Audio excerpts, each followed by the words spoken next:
할렐루야. 이 아침 죄전을 찾으신 여러분들에게 하나님의 은혜와 평강이 함께 하시기를 축원합니다. 오늘 말씀 스바냐 2장, 어제는 하나님께서 이스라엘 백성들에게 뭐라고 하셨다고 그랬죠? 다 멸하실 것이다. 흩어 멸하실 것이다. 이렇게 말씀을 하셨어요. 완전히 멸망시키시는 하나님. 그래서 1장 2절을 보면 여호와께서 이르시되 내가 땅 위에 모든 것을 어떻게 한다? 진멸한다. 이렇게 말씀을 하셨어요. 그런데 이제 2장에서 다시 하나님께서 이스라엘에게 어떤 은혜를 주시느냐, 모여라 이렇게 말씀을 하십니다. 이거 왜 그러시는가 하는 것이죠. 그래서 이 수치를 모르는 백성들 모일지어다 이렇게 표현을 하면서 하나님께서 하나님에 대하여 무감각하게 살아가는 백성들을 하나님은 다시 모으고 또 모으신다. 그래서 하나님께서 말씀해 주시는 심판의 날, 진노의 날, 여호와의 날이 이르기 전에 모여서 하나님을 찾으라고 말씀해 주시는 경고의 말씀입니다. 구원은 때가 있는 법인데 그 때를 놓치면 구원이 불가능하다. 구원은 우리의 육신의 생명이 살아있을 때 가능하고 구원을 미루지 말아라. 이번 7월 5일 우리가 12시간 연속 축복의 기도회 잔치를 시작을 하면서 이제는 더 이상 미룰 수가 없고 우리가 모여서 하나님 앞에 다시 결단하고 시작할 때가 되었다. 아멘. 아멘. 그 일에 고민하면 되겠어요, 안 되겠어요? 절대 할 필요가 없는 거예요. 이거는 마치 하나님께서 정해주신 아주 중요한 날인 것처럼. 그래서 앞으로 우리가 이 일들을 놓고 우리가 여름에 한 번, 또 가을에 한 번이나 겨울에 한 번 이렇게 모여서 계속해서 기도함으로 하나님께 영광을 돌릴 수 있는 그런 결단의 백성들이 돼야지 돼요.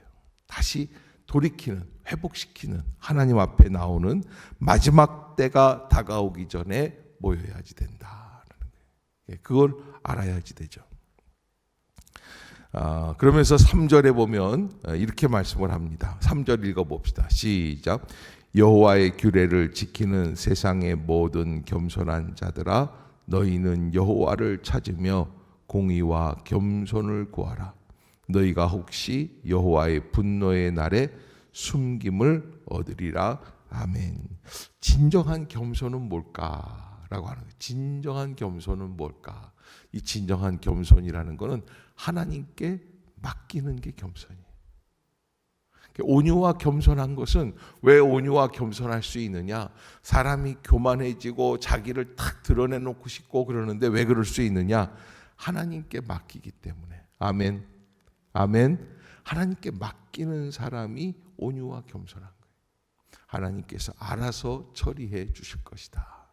하나님이 나를 인도해 주실 줄로 믿습니다. 드러나게 해 주시는 거예요. 마지막 때에 하나님께서 역사해 주시는 거죠. 어느 중국 드라마에 그런 장면이 나오더라고요. 고등학교 때까지, 대학 때까지 공부를 열심히 잘했는데 동창회에 모였는데 어느 날 이 친구가 빌딩에서 청소하는 게 들킨 거예요. 그래서 여자 학생이었는데 이 사람이 나이가 들어가지고 중년인데 저렇게 청소를 하는구나. 친구들이 다 조롱을 하고 너는 이제 청소부밖에 안 되는데 뭘 큰 소리를 치냐 뭐 다 그러는데 이 사람이 당당해요. 왜 그렇게 당당하고 그 친구들이 말하는 거에 뭐라고 얘기를 맞대응을 하질 않아요. 왜 그러냐면 나중에 진짜 자기 수행비서가 나타나는 거예요. 알고 보니까 큰 대기업의 회장이에요. 그런데 겸손해서 청소하는 거예요. 우리가 정말 하나님 앞에서 이 청소하는 모습을 갖고 있는 이유가 어디에 있어요? 하나님께서 인도해 주실 것이다. 하나님께서 알아서 처리해 주실 것이다. 그게 온유와 겸손의 모습이라는 거예요. 그래서 우리는 하나님을 찾을 때 뭐 어떻게 찾아야 되냐면 공의와 겸손을 구하라. 하나님께서 알아서 인도해 주시고 알아서 판단해 주실 것이다. 그렇게 될 때 3절 후반부에 보면 너희가 혹시 여호와의 분노의 날에 숨김을 얻으리라. 하나님은 숨겨주시는 하나님, 비밀이 숨겨주시는 하나님, 이게 굉장히 큰 이 스바냐 선지자의 스바냐라고 하는 뜻은 무엇이냐면 하나님께서 비밀스럽게 우리를 감춰주신다. 하나님의 비밀이에요. 하나님이 숨겨주시는 거예요. 하나님이 인도해 주시는 거예요. 하나님의 보물은 어디에 있어요? 하나님의 보물은 진흙덩어리 같은 우리 안에 담아두신다. 왜? 그것이 하나님께서 우리에게 진정한 자기의 능력을 전달해 주시는 방법이기 때문에 그래요. 우리가 이 보배를 질그릇 같은 우리에게 다 갖고 있다라고 바울은 이야기를 해요. 우리가 연약하지만 나약하지만 하나님이 주신 성령의 은혜, 말씀의 복음의 비밀을 다 갖고 있기 때문에 당당하게 세상을 살아갈 수 있다라고 하는 것이죠. 하나님께서 우리에게 주시는 이 스바냐라는 것, 하나님께서 예비해 두셨다, 비밀스럽게 숨겨 주셨다라고 하는 것이죠. 하나님의 그 역사, 하나님의 그 섭리는 우리는 잘 알 수 없어요. 그러기에 하나님 앞에서 공의와 겸손함을 구하는 거예요. 그러면 하나님이 분노의 날, 마지막 날에 숨김을 얻는다. 닭장에서 수탉들이 서로 싸웁니다. 왜 싸울까요? 암탉을 차지하려고. 그냥 싸웁니다. 병든 닭 쫀다고 그러죠. 닭들이 무섭습니다. 닭은요 아주 냉정해요. 그래가지고서는 조금 약해 보이면 그 심지어는 어떻게 하냐면 싸울 때 보면은 상처가 있잖아요. 그러면 그 상처를 쏴요. 야, 얼마나 냉정한지 몰라요. 그래서 여러분 닭 싸움이 우리 다리 붙잡고 하잖아요. 근데 사실은 태국 같은 데 보면은 싸움용 닭이 있어요. 투게라고 하는데 너무 재밌습니다. 그냥 그 닭들이 싸우는 거 보면 얼마나 싸납게 싸우는지 몰라요. 그냥 싸웁니다. 그래서 마지막 이 닭장에서 자기가 제일 이겼어요. 그 이기는 다 이겼으니까 모든 것을 다 자기가 천하통일을 한 거예요. 그래서 이 닭장 안에 있는 닭은 다 누구 거예요?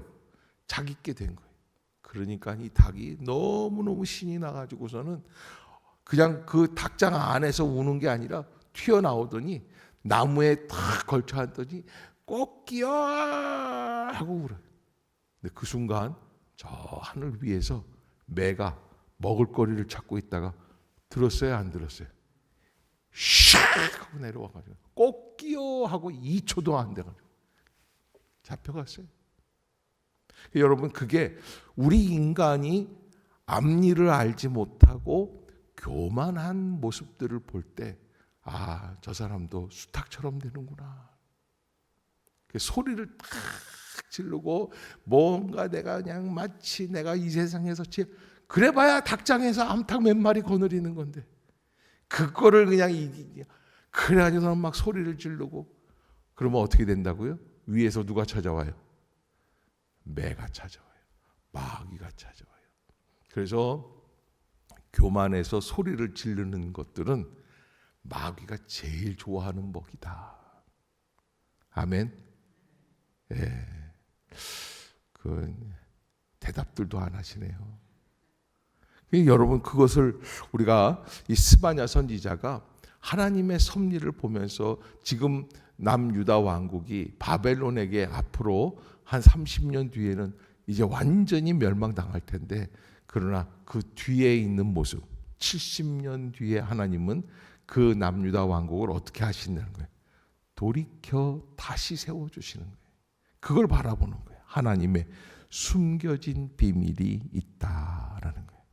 그래서 여기 가사, 아스클론, 아스돗, 이거는 다 무슨 이야기를 하냐면 그 동네 이름, 중요한 이름, 블레셋의 도시들을 이야기합니다.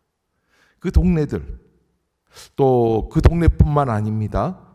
여기 보면은 8절에 보면은 모압, 암몬, 더 나아가서 12절에 보면 구스, 스바, 니느웨, 뭐 각종 전 지역, 이 이스라엘을 둘러싸고 있는 모든 이방 나라들을 포함한 모든 지역들이 다 함께 뭘 할 겁니까?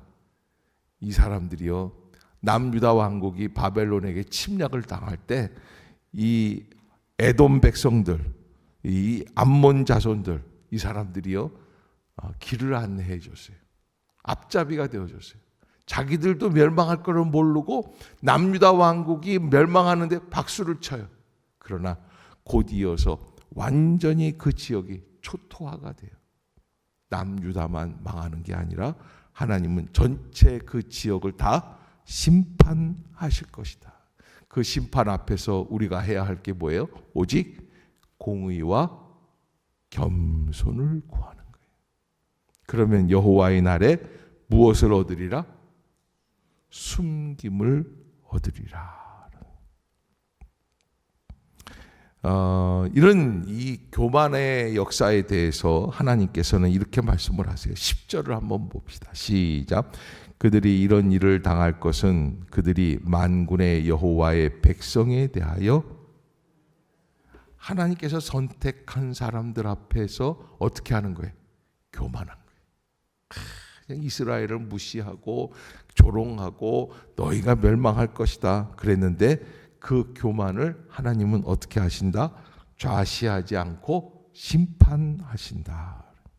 그래서 11절에 여호와가 그들에게 두렵게 되어 세상의 모든 신을 쇠약하게 하리니 이방의 모든 해변 사람들이 각각 자기 처소에서 여호와께 경배하리라. 그래서 하나님은 각기 알아서 살 길을 열어주시는 거예요. 그래서 완전히 멸망당하지만 그 가운데 몇 사람들을 정해서 살아나갈 사람들을 결정해 주시는 역사를 보게 됩니다.